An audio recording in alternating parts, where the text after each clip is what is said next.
Haleluya. Jana tumeanza na somo linaloitwa sheria ya roho wa uamsho. Sheria ya roho wa uamsho. Warumi sura ya 8 mstari wa 2, Biblia inasema kwa sababu sheria ya roho wa uzima ule ulio katika Kristo Yesu umeniweka huru mbali na sheria ya dhambi na mauti. Na huo ndio ulikuwa mstari au andiko la somo, na nikatoa andiko la kukumbuka kwa faida ya wale ambao wamepata neema ya kuwepo leo. Andiko la kukumbuka nilitoa Ezra 1:1. Biblia inasema ikawa katika mwaka wa kwanza wa Koreshi mfalme wa Uajemi, ili kwamba neno la Bwana alilolinena kwa kinywa cha Yeremia lipate kutimizwa, Bwana akamwamsha roho yake Koreshi mfalme wa Uajemi, hata akapiga mbiu katika ufalme wake wote, akaandika pia akisema. Bwana Yesu apewe sifa. Na nikazungumza siku ya jana kwa faida ya wote ya kwamba ili mambo yaliyotamkwa kwenye maisha yetu apate kutimia, lazima ukubali uamsho. Hebu mwambie mwenzako, ili mambo yaliyotamkwa juu yako. Sifundishe pamoja na mimi katika jina la Yesu. Ngeukie sasa, mwambie ili mambo yaliyotamkwa juu yako yapate kutimia, ni lazima uamsho uje. Mwambie tena kwa mara nyingine, ili neno lililotamkwa juu yako lipate kutimia, ni lazima ukubali kuamshwa. Haleluya. Mpiga makofi tena mazuri kwa Bwana. Nimemwona pia Pastor Esther. Mungu akubariki sana mchungaji. Amina. Kwa hiyo nilizungumza kwamba uamsho ni package inayokuja na kila jumla ya hitaji tulilonalo. Kama unaandika unaweza kuandika hiyo. Uamsho ni furushi linalokuja na kila hitaji unalotaka itokee kwenye maisha yako. Kuna matamko mengi tumetamkiwa na wachungaji wetu kwenye makanisa. Kuna wengine ulitamkiwa kabisa ya kwamba Mungu amekuita kwa ajili ya uimbaji. Mungu amekuita kwa ajili ya huduma. Mungu amekuita kuwa mfanyabiashara. Mungu amekuita kuwa mwana maombi. Lakini hayo matamko ili yaweze kutimia, ni lazima Bwana aachilie uamsho na wewe ukubali kuamshwa na roho ya Bwana katika jina la Yesu Kristo. Kama kuna mtu mmoja ananisikia aseme amen. Na jana nikasema uamsho maana yake kwa Kiebrania uli maana yake kufunguliwa macho. Kufunguliwa macho. Maana ya uli kufunguliwa macho, au Kigiriki egleilo maana yake kufunguliwa macho. Uamsho maana yake kuinuliwa juu, to be elevated, kuinuliwa juu. Ndio maana uamsho. Kwa tunapokuja kujifunza roho ya uamsho, sheria ya roho wa uamsho, maana yake tunataka tuinuliwe juu katika jina la Yesu. Sema amen. Narudia tena, tunataka tuinuliwe juu katika jina la Yesu. Sema amen. Maana yake tena ya uli na egeilo, maana yake kurudishwa kwenye msimamo wa kwanza. Maana ya uamsho kurejeshwa kwenye msimamo wa kwanza. Kuna msimamo wa kwanza ambao mwanadamu aliupoteza pale bustanini. Biblia inasema Mwanzo 1:26, na Mungu akasema let us create human being on our image, after our likeness. Tumfanye mtu kwa sura yetu na kwa mfano wetu akatawale. Manake kusudi la Mungu ni sisi kanisa tutawale Nyasaka katika jina la Yesu. Tutawale Mwanza katika jina la Yesu. Tutawale Tanzania katika jina la Yesu. Tutawale dunia katika jina la Yesu. Lakini tutawezaje kutawala? Ni lazima tukubali uamsho katika jina la Yesu. Sema amen. Haleluya. Uamsho wa kwanza uliotokea, nakumbuka miaka ya 1903, ule uamsho ulisababisha watoto wawili wa mchungaji wakagundua ndege. Nenda Kabuga utaona waliogundua hii ndege inaofly juu, aeroplane na helicopter, ni watoto wa mchungaji wawili. Haleluya. Baada ya uamsho kuja, akili za watu zinabadilishwa. Wasiojua biashara wanaanza kufanya biashara. Wasioweza kuomba wanaanza kuomba, wasiokuwa na maono wanaanza kuwa na maono. Ninakutangazia, pokea uamsho katika jina Yesu. Hiyo biashara yako inahitaji uamsho, ndoa yako inahitaji uamsho. Pokea uamsho katika jina Yesu. Sema amen. Haleluya. Uamsho ukija sio kunena kwa lugha. Watu wengi wanafikiria kwamba uamsho ukija ni rimakot. Hiyo ni ishara. Ishara. Uamsho ukija watu wanasikia wito. Ninakumbuka kabla Mungu hajaniita aliachilia uamsho ndani yangu wa maombi. Tukiwa vijana watatu tulikuwa tunaitwa Triple M. Tulikuwa tunajiita Triple M, glory to God. Nikiwa mimi Michael, akiwa Michael mwingine Matthew, akiwa na Magesa Mabagala. Tukawa tunafunga na kuomba mikesha kanisani. Tunakuja kukesha, tunaomba tukiwa vijana wadogo kuanzia miaka 15, 16, nikafika miaka 17, Bwana akanipa maono kabisa ya kwamba nimekuita kuwa mchungaji. Kwa nilipomaliza sekondari, nilipoenda chuo kikuu nikasoma, nilikuwa najua maisha yangu yote nimeitwa kuwa mchungaji. Haikuanzia njiani, ilianzia kwenye maombi. Haikuanzia barabarani, ilianzia katika kujitenga. Ninakuombea katika jina Yesu Kristo, kubali uamsho ili utajiri ulioko ndani yako uanze kuonekana nje, ufanyike baraka katika jina Yesu. Na kama nilivyosema, haleluya. Na nikasema neno uli ni kuleta uhai. Maana ya uamsho ni kupata uhai. Kupata uhai. Kupata uhai. Na nikasema kwamba haya yote yanatokea kwa sababu ya kufuata kanuni. Sema kanuni. Bwana Yesu apewe sifa.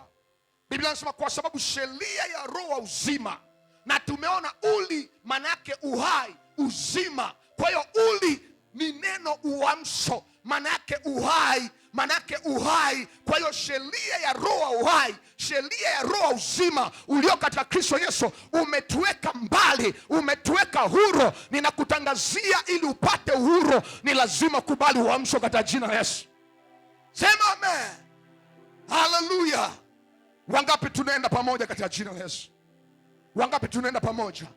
Natamani summarize kwa haraka ili tuende vizuri na wale ambao tumefika leo. Sema amen. Haleluya. Na nikasema uamsho umegawanyika katika maeneo mangapi? Mawili. Eneo la kwanza ni uamsho kwa watu walio dhambini. Watu walio dhambini wanahitaji uhai, wanahitaji uzima. Na nikasema jana, hakuna ugonjwa mbaya kama ugonjwa unaoitwa dhambi. Haleluya. Ugonjwa unaoitwa dhambi ni mbaya kuliko HIV. Ni mbaya kuliko TB. Ugonjwa unaoitwa kanisani, nataka nikuibia shule, ili tuwe na uchumi tunahitaji uamsho. Ili tuwe na ndoa nzuri tunahitaji uamsho. Ninakutangazia mama, kama uelewi kijana, ya kwamba uamsho ni package inayojitosheleza. Haleluya. Bwana Yesu apewe sifa. Haleluya. Naomba nikwambie mtumishi wa Bwana, kuna kanuni. Mwambie mwenzako kuna kanuni. Sio mgeuke sasa mwenzako mwambie kuna kanuni. Mwambie kuna kanuni. Baba yangu akilo aliwahi kuniambia kitu kimoja, naomba nitazame katika jina la Yesu. Baba yangu akilo aliwahi kuniambia kitu kimoja. Michael, kuna aina ya mtu kimtazama, hauhitaji kuwa nabii, unaweza kusema huyu atatoboa kwenye maisha. Huyo ni mtunza hazina mkuu. Aliniambia kuna aina ya mtu ukimtazama, hauhitaji kuwa nabii, unasema huyu dogo huyu ni swala muda atatoboa. Huyu mama huyu ni swala muda atatoboa. Huyu baba huyu ni swala muda atatoboa. Yaani kuna aina ya maisha ukiyaishi, nataka nikuibie siri, Mungu mwenyewe atasema sitamficha huyo mtu. Kama msomaji mzuri wa Biblia utaangalia Mwanzo 18, 16, 17, 18. Mungu anasema mwenyewe anataka kwenda kuibomoa Sodoma na Gomora, lakini akiwa njiani anageuka anasema hapana, haya mambo sitaki kumficha Ibrahimu rafiki yangu. Kwa nini? Kuna kanuni imemvuta Bwana. Anasema kwa sababu nimeuona moyo wa Ibrahimu ya kwamba ataiamuru familia yake kunicha mimi. Sasa nitamfichaje mambo haya? Kuna mambo ukionyesha mbele za Bwana, hata kama alikuwa hataki kusema kwa habari ya Ebeneza hapa, atasema hapana, nitamwambia huyu mama. Kuna mambo aitaka yafiche kwa habari ya Tanzania, atasema hapana, lazima nimwambie. Kuna maisha ukiyaishi, mambo ya Bwana yatafunuliwa kwenye maisha yako. Naomba niseme na kizazi tulicho nacho, bado Bwana anazungumza, bado Bwana anasema, bado Bwana anasema. Ni sisi kukaa kwenye kanuni wa Bwana atasema na maisha yetu. Wakati naitwa na Mungu, niliwahi kumwambia mtu mmoja, nimesikia sauti ya Yesu nikiwa chumbani ananiita. Mtu akaanza kuniambia, tena ipo kanisani muda wa kutosha. Amesemaje? Semaje? Imesikikaje? Sikika? Nashangaa na tumefika kwenye kizazi ambacho ukisema Bwana amesema na mimi, wanaona kama kujidai. Sio kujidai. Haya mambo yalikuwa ni very vivid. Haleluya. Wazee wetu wa imani walikuwa wanatokewa na malaika. Wangapi mmeshamsikia mzee wetu wa kwanza, Archbishop wa kwanza Emmanuel Lazaro? He was speaking about the angels like men. Haleluya. Anazungumza kuhusu malaika kama wanadamu wenzake. Wanamtokea, anatembea. Mambo ya ajabu anashuhudia. Leo hizi shuhuda zipo. Shuhuda tulizonazo ni za Isidingo, shuhuda tulizonazo ni za Migodi, shuhuda tulizonazo ni za hizi tamthilia. Ninakutangazia katika jina Yesu, yapo mambo ya rohoni yanahitaji wewe uyasimulie kwa watu. Yapo mambo yamefinyika, yapo mambo yamefichika, yanahitaji wewe uyazungumze kwa watu. Ninakutangazia katika jina Yesu Kristo, ukiamua kujitoa kwa Bwana utatembea na neema. Tuna changamoto. Nimemsikia jana baba alikuwa ameposti mahubiri yake, akasema tuna changamoto na siku hizi. Changamoto tunazo siku hizi. Tuna washirika ambao hatuna upendo, uamsho hamna. Zamani mtu akiwa na shida, akikuletea shida, mnaomba kama shida ni ya kwako. Recently mtu akifanikiwa ndo tunainuka na wivu. Yaani mtu tu sio kama amepata gari LC 300, kapata tu ka ST tu. Akitoa shuhuda tu hapa watu wanamsagia meno. Ni mlokole mwenzake huyo. Nini? Wivu umejaa ndani, husuda zimejaa ndani, kuna masimango ndani. Ninakutangazia mpendwa katika jina la Yesu, unatamani uinuliwe na Bwana, upeleke mahali pa juu, ni lazima ukubali kuamshwa. Nasema ni lazima ukubali kuamshwa. Ni lazima uwe na njaa ya uamsho. Ni lazima mwambie Bwana, ninakutaka katika jina la Yesu. Haleluya. Sema amen. Ninaambia hata pale kanisani kwangu, I will never chase anyone. Nimempenda babangu anasema. Na mimi na kauli pale kanisani naambia, ukitaka kuchungwa na mimi chunga, ukitaka mlango wazi pale chomoka. Kuna makanisa mengi hapa Tanzania. Hapa Mwanza. Mimi sinaga ugomvi na mshirika, sema amen. Haleluya.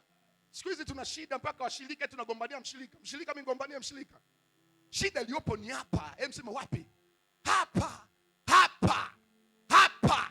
Tukiwaka moto, naomba nikwambie katika jina la Yesu, tukiwaka moto, palipo na mzoga lazima tai watashuka. Ninamtaka Bwana achilie uamsho. Tukiwa na uamsho, hatutazungumza, hatutasema, ile nguvu itajifunua yenyewe.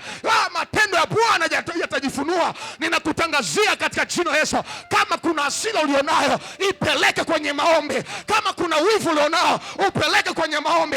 Roho Bwana akiachilia uamsho, ile mela tutakuwa tunajaa na kuongezeka katika jina la Yesu. Haleluya. Bwana Yesu apewe sifa. Nakuta watu wanastruggle kwenye maeneo ya kazi. Kanisani niliwashuhudia, niliwaambia mama mchungaji nilipomfundishaga mke wangu kanuni, wanamuelewa washirika wangu hapo. Haleluya. Tunyoshana mikono washirika, wanaelewa. Tumekuja Mwanza, baba askofu, baba mwangalizi, uzuri babangu ni mtu wangu wa karibu, anaelewa. Nimefika Mwanza, mke wangu hana kazi. Miezi 10 hana nini?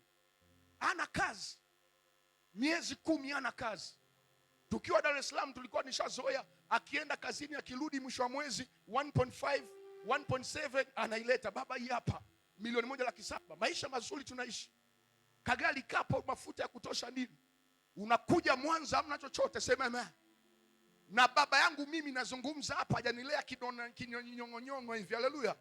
Tunzanzina amenilea, anasema wewe ni mwanaume aliagi. Siku hizi tunashirika kidogo, unamlilia mchungaji nini? Si tumelelewa hakuna kulialia. Mimi nishai kupewa na nimepewa madhabahu mchungaji msaidizi, tumbo linaniuma. Tena linaniuma siku 3 nyuma. Tumbo la kuendesha gari mnaelewa vizuri. Yaani unatakiwa uwe karibu na kituo ujaze mafuta. Haleluya. Wenye dini mbili watanielewa katika jina la Yesu. Ameona kabisa tumbo linaniuma, ananiambia dogo, sikiliza, Jumapili unapanda madhabahu. Baba, si Jumapili unapanda madhabahu. Ananifundisha kuwa tough, wewe msema tough. Siku hizi tunawashirika goigoi wapo hivi, yani wamelendemka namna hata mlenda umejitahidi. Goigoi katika jina la Yesu nakuombea leo, fuata kanuni katika jina la Yesu Kristo. Sema amen. Wewe unakuwa mshirika miaka 17 bado kila siku naombewa. Mimi naombea pale kanisani kwangu na kuombea leo pepo lichomoke. Baada ya miezi 3 umekuwa mshirika na kukabidhi kuwa mshirika kanisani, sitaki pepo juu yako. Ni matusi mlokole unakaa miaka 5 6 eti una mapepo juu yako. Ninakataa katika jina la Yesu. Ninakataa katika jina la Yesu. Kwa maelezo ya TAG miaka 5 awe mzee wa kanisa na ameshakwenda kupanda kanisa. Sio ndo katibu wangu. Ndio katibu anatuambia. Siwezi kukaa na mzee wa kanisa miaka 5. Kuna kanisa moja sitalitaja. Nimeenda nimepelekewa kufanya semina pale. Na nafundisha. Naita watu kuombea. Mzee wa kanisa naye amepita pale. Weka mkono juu yake, pepo zikalipuka. Mzee wa kanisa. Matusi katika jina la Yesu. Hayo ni matusi. Sema amen. Ninakataa katika jina la Yesu. Nasema tena nakataa katika jina la Yesu. Lazima tukubali uamsho. Nasema lazima tukubali uamsho. Nasema lazima tukubali uamsho. Uamsho ukija, kila kijana, kila mama atatembea na moto, atakuwa na uweza, atakuwa na mamlaka, atakuwa na tabia za kiroho, atakuwa na tabia za kiroho. Utu wema utapatikana kwake, pendo litapatikana kwake. Sema amen. Mwambie mwenzako uamsho. Haleluya. Kasema wenye dhambi wanahitaji nini? Uamsho. Lakini walioamini, sisi tulioamini tunahitaji uamsho. Waefeso nilisoma jana 5 anasema hivyo usema, amka usinziae, ufufuke katika wafu na Kristo atakuangazia. Anasema basi angalieni kama jinsi mnavyoenenda, sio kama watu wasio na hekima, bali mwenende kama watu wenye hekima. Hapa Paulo azungumzi na watu ambao hawajamwamini Yesu. Anazungumza na watu ambao wamemwamini Yesu. Anazungumza na watu wanaonena kwa lugha. Naomba nikuibie siri watumishi wa Bwana. Unaweza kuwa una vipawa unanena kwa lugha, lakini bado haujafika kwenye eneo ambalo Bwana anataka ufike katika jina la Yesu. Kuna mtu mmoja anipata vizuri watumishi wa Bwana? Kuna mtu mmoja ananielewa vizuri? Nimekwambia mimi ninapozungumza mambo nazungumza kutoka kwenye perspective zote. Moja ni mtoto wa mchungaji. Tumetoka kwenye imani ya Uislamu tumeingia kwenye Ukristo. Ninaelewa mambo haya yote. Niliwahi kuzungumza baba nilileta kwenye semina niliongea. Kama ni maisha kinafiki, nimeishi maisha kinafiki vizuri. Haleluya. Na siku hizi tuna walokole ambao ni wanafiki. Unafiki tunao mwingi sana. Unafiki narudia tena tunao mwingi sana. Shida zipo nyingi sana. Lakini tutapataje kupona? Lazima tukubali uamsho. Nasema lazima tukubali uamsho. Ninasema lazima kubali kuamka. Ninasema lazima kubali kuamka. Toka kwenye kitanda chako katika jina la Yesu. Toka kwenye kitanda chako katika jina la Yesu. Iache TV yako katika jina la Yesu. Nenda chumbani, omba. Haleluya. Nimekuwa na njaa siku hizi kiasi kwamba sio siku hizi. Yaani nina muda wangu ambao wa kutosha. Na mtamani Bwana aachilie na nina uhakika Mungu atafanya. Nilikuwa naongea hapa, nimekuja mimi Mwanza, baba alichokifanya ni kunilipia pango la mwaka huu. Hapo akaniambia dogo, pango la mwaka mmoja lipo kanisa lile pale. Utajua na Mungu wako. Sio una love soul. Siku hizi unaweza kupeleka mtu unampeleka kwenye kanisa kule anaondoka, asema wito umeisha. Nini? Hamna hapa. Sema hapa. Sisi tulikuwa tunabeba vyombo kama hivi, unafanya kazi za Mungu, ndani kuna waka. Nilizungumza jana, hii hapa unaiona watumishi wa Bwana, nimeibeba hapa. Wapi? Hapa. Ni mchungaji msaidizi. Unabeba paka spinal cord inasikia inapita. Siku hizi tuna wazee wa kanisa ambao wamekaa kanisani kama mabosi, na naongea katika jina la Yesu Kristo. Nimepewa zamu hapa.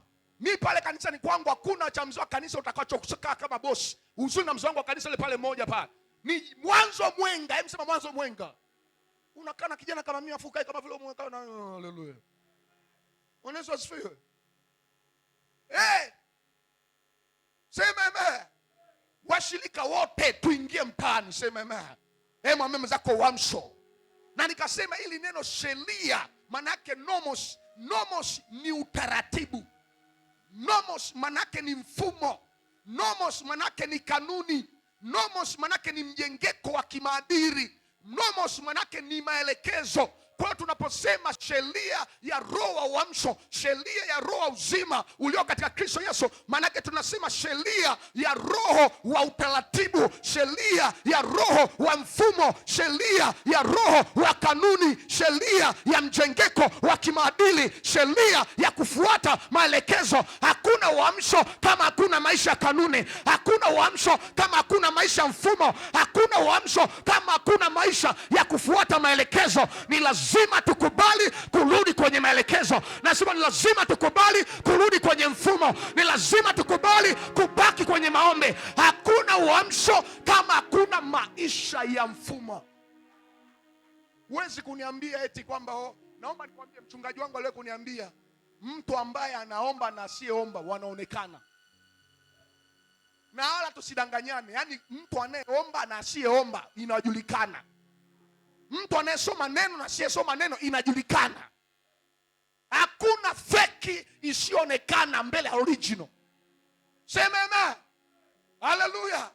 Tutabaki tu tunajifariji kwamba manabii wa uongo, masina nini ndio manabii wa uongo. Wewe ambaye unajiona ni wa kweli uko wapi? Tunahitaji ishara. Tunahitaji miujiza. Tunahitaji watu akija na shida, mshirika weka mkono, bandika mkono, pepo zilipuke, chomoa pepo katika jina la Yesu, ubili injili katika jina la Yesu. Sema amen. Si tumetoka CGM EAGT kule tukaja huku CS. Kuanzia kule tulikipindi hicho ilikuwa Jumapili ni ya Bwana. Jumapili ni ya nani? Siku hizi kijana mwenyewe amekaa mzembe kweli. Siku moja tuko kwenye maombi tunaomba, tupo na vijana tunaomba. Tumisho kama baba alikuwa anazungumza hapa, jamaa mmoja ameomba basi akakaa kwenye kiti na mwenyewe. Wewe kijana unakaa kwenye kiti wewe. Sasa kipindi hicho unakaa kwenye kiti ni dhambi. Ukiingia unaanza kuomba saa 3 usiku. Hiyo ngoma unakuja kushituliwa saa 11 asubuhi. Unaambiwa mwamba nenda shule sasa. Ukikaa pa. Yaani ukiona ni kama generator limeachiliwa. Mwamba mmoja tunaomba, nimeshika mic tunaomba, tupo kule. Tukaacha, napenda kuomba na acha nisikie watu wanaomba. Tumeacha mzee jamaa amekaa kwenye kiti anaomba. Bado yuko kalanga. Sasa jamaa tupo kwenye maombi kalanga tena. Bwana Yesu asifiwe. Yaani tupo kwenye maombi mwamba anaanza kalanga. Mchungaji wako anasema una godoro la inchi 6, unalipenda godoro. Wewe Mungu akikuinua ukipata inchi 16, ile ngoma unaenda kulala inakufanyia na massage wewe. Wewe ndio utakuwa na koloma pale. Inchi 6 tu unapenda kulala. Inchi ngapi? 6. Wewe unakapikipiki ndio mwamba kanisani unakuja umetuna namna hii. Yaani umevima unakapikipiki. Tena pikipiki yenyewe ukipiga yani paka unakaza misuli ya kiuno ndio inawaka. Wewe ukipewa LC 300 wewe. Sio utakuwa unapita hapo unatuangalia wote kama vile tumejaa nani. Bwana Yesu apewe sifa. Lazima ukubali maisha ya mfumo. Lazima ukubali maisha maelekezo. Kuna wakati ukipata uamsho utakuwa na roho ya ubwanana. Ukifokewa utafokeka. Ukikalipiwa utakubali kukalipiwa. Sasa hivi tuna watu ambao wanajiona wamejitosheleza. Ukiwapa maelekezo wafuate. Ukiwakemea wanachukia. Ninamuomba Bwana uamsho, achilie uamsho. Ukipata uamsho utaonyeka mshirika, utaonyeka mchungaji katika jina Yesu. Sema amen. Haleluya. Mimi nakwambia tuko tunapigwa makofi mchungaji. Pastor Nimrod anatuambia nyinyi ni madogo zangu nyinyi. Pastor Nimrod amezidi miaka 8. Haleluya. Tunza zina mko amezidi miaka 8. Kwa ni big blazer. Tunamuitaga big blazer. Na mwenyewe uzuri anatuitaga yeye mimi ni big blazer kwenu. Kwa tuko tunakaa naye kama baba kiroho lakini kama kaka mkubwa. Ukikosea hujamka mapema na kuamsha kwa maji kwenye godoro. Wewe ushafikia vipindi kama hivyo wewe? Ukipigiwa tu simu na mshirika, mimi si katika jina la Yesu Kristo sitabembeleza mshirika. Nikubembeleza mshirika ili waje. Yesu mwenyewe alikimbiwa na watu.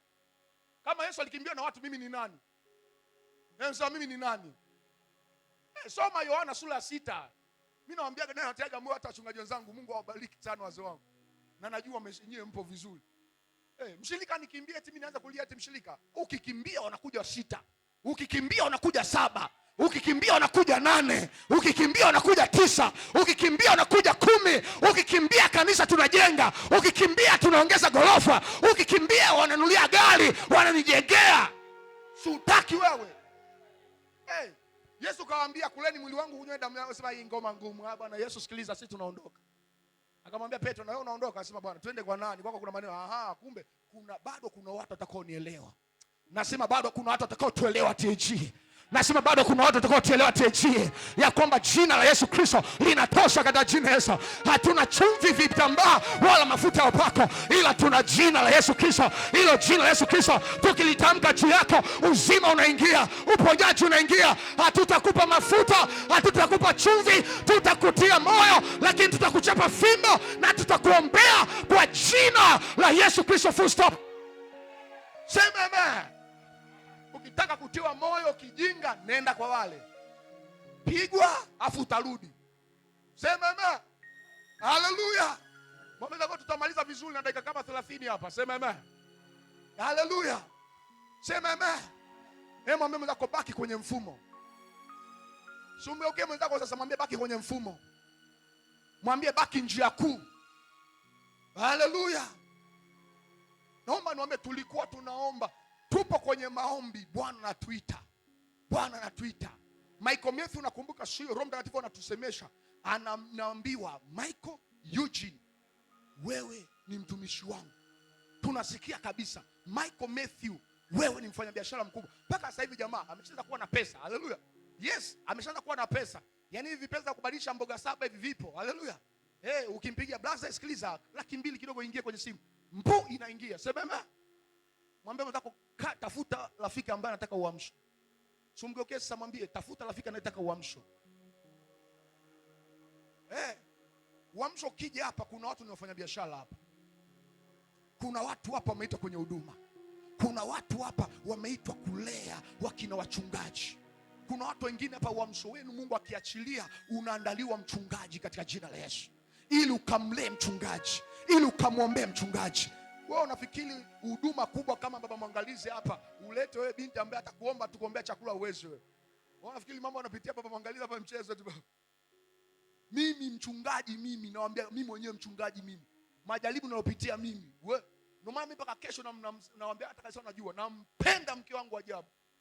Penda mke wangu ajabu. Sema amen. Wewe ungeweza kuacha kazi wewe ya milioni 1.7 kila mwezi unaingiza, achilia vipi lipulupu. Yaani kuna wakati alikuwa anakuja paka na milioni 2 nyumbani. Unaacha kazi ya milioni 2, unamfuata mchungaji tena kwenye kanisa, unakuja la Makalvelo. Dar es Salaam sije kuona hiyo ngoma, sikufichi. Yaani Kalvelo nimekuja kuziona Mwanza. Na nimefika pale, mzee naangalia hivi, afu roho Bwana ananiambia ndio hapa kituoni. Afu unampigia wife simu, unamwambia wife, sikiliza, Bwana ametuleta hapa. Huko kwenye maziwa na asali, huku ndo kwenyewe zaidi. Kuna fulu. Baba angalizi, baba kilo nipigia.